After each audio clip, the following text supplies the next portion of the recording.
সবাই তো সেই প্রথম রোজার আগেই তাদের রমজানের যে প্রস্তুতি সেইটার ভিডিও দিয়ে দিছে, কিন্তু আমি এত ব্যস্ত মানুষ, আমি এখন পর্যন্ত সেই ভিডিও আপলোড দিতে পারি নাই। ভিডিও করা হয়েছিল ঠিকই, কিন্তু আমি এডিটও করতে পারি নাই আর আপলোডও করতে পারি নাই। আজকে প্রায় 10 রোজা চলে আসছে, তো আজকে এই ভিডিওটা ভাবলাম যে আপলোড করি। আর হ্যাঁ, এটা কিন্তু রোজার আগের ভিডিও না, এটা হচ্ছে প্রথম দিনের ভিডিওটা, মানে প্রথম রোজায় যে ভিডিও করছি ওইটা। আমি রোজার আগে কোনো কিছুই করি নাই এই বছর, আর কি ওই রকমের আগাম কোনো প্রস্তুতি নেওয়া হয় না। তো আজকে যেহেতু প্রথম রোজা, তাই ভাবলাম যে পুরো ঘরটাকে একটু ভালোভাবে পরিষ্কার করে তারপরে মুছে নেই। আর ইদানিং ঘরের ভিতরে অনেক বেশি মশা দেখতেছি, তাই ভাবতেছি যে খাটের নিচগুলা একদম ডিপ ক্লিন করে নিব। খাটের নিচে যা যা ছিল ওগুলা ঘুম থেকে উঠেই তারপরে আর কি বের করে আমি ফলসের ভিতরে রেখে দিছি। এরপর হচ্ছে বিছানা টিছানা ঝেড়ে নিতেছিলাম, পরে আর কি ঘর দোরটা মুছে নিব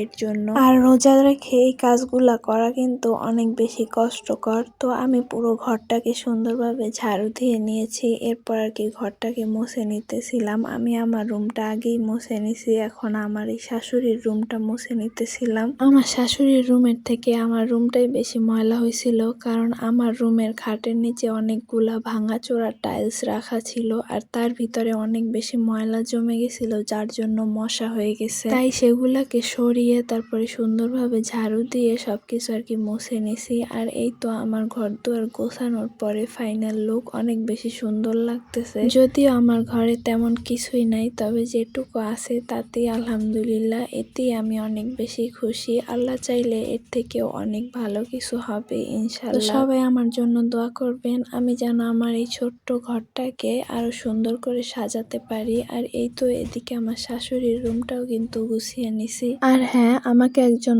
বলছে যে নিরিবিলি কোনো জায়গায় গিয়ে ভয়েস দেওয়ার জন্য। আসলে আমার বাসার কোনো নিরিবিলি জায়গায় নেই, আমার যেহেতু রাস্তার পাশে বাসা, তাই ভয়েস দিলে একটু আধটু নয়েজ আসবেই, এটাকে একটু আপনারা ইগনোর করবেন। তো যাই হোক, এখানে আমি আবার ছোলা ভিজাইতে ভুলে গেছিলাম, তাই তাড়াতাড়ি করে ছোলাটা ভিজাই দিছি। আর এখানে আলুগুলাও কেটে নিছি। ওই যে ভিডিও শুরুতেই বললাম না, এবার রোজার জন্য তেমন কোনো প্রস্তুতি নেওয়া হয় নাই, তো আজকে এখানে অল্প করে কয়টা ছোলা ভিজাই নিছি, এগুলা সিদ্ধ করে তারপরে রেখে দিব ডিপ ফ্রিজে। আর একদম অল্প করে করছি, কারণ অত বেশি খাওয়া হয় না। তো এই তো সিদ্ধ টিদ্ধ করে এরপর আমি অল্প অল্প পলিথিনে করে পেঁচিয়ে তারপরে আর কি ডিপ ফ্রিজে রেখে দিব।